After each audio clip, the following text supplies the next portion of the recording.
बिल्कुल। यहाँ सेक्शन 137 और सेक्शन 138 का आसान हिंदी में सारांश और एक सरल उदाहरण दिया गया है।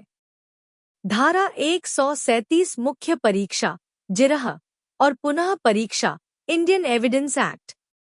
यह धारा 3 प्रकार की गवाहों की पूछताछ को परिभाषित करती है। एक, मुख्य परीक्षा, एग्जामिनेशन इन चीफ।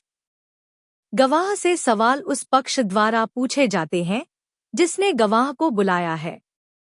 2, जिरह, क्रॉस एग्जामिनेशन।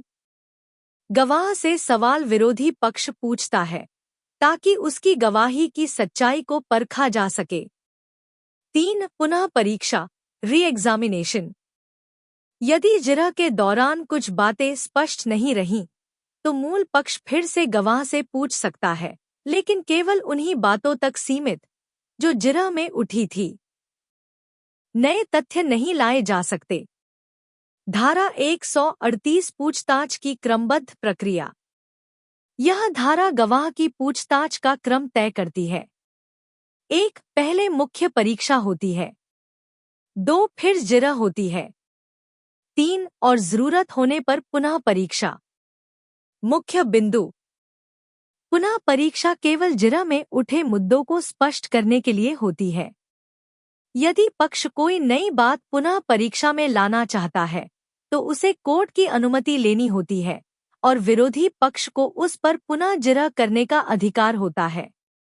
उदाहरण, मान लीजिए एक केस में राम नामक व्यक्ति गवाह है।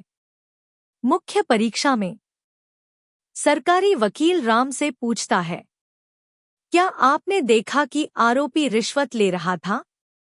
राम कहता है, हाँ, मैंने देखा था।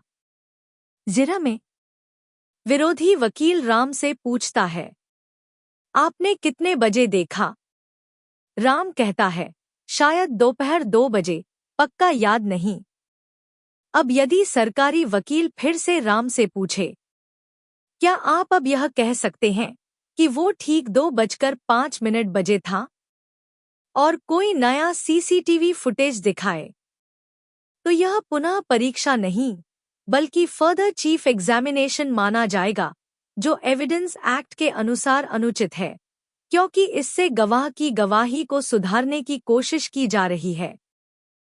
Section 137 examination in chief, cross examination and re examination. This section defines 3 key terms. Examination in chief, the examination of a witness by the party who calls them. Cross-examination, the examination of a witness by the adverse party. Re-examination, the examination of a witness by the party who called them after the cross-examination. Note: re-examination is generally limited to matters that arose during cross-examination and is meant only to clarify those points, not to introduce new evidence. Section 138, Order of Examinations. This section lays down the order and scope of examination. 1. A witness is first examined in chief. 2. Then cross-examined, and 3. If necessary, re-examined. Key points. Re-examination should be directed to the explanation of matters brought out in cross-examination.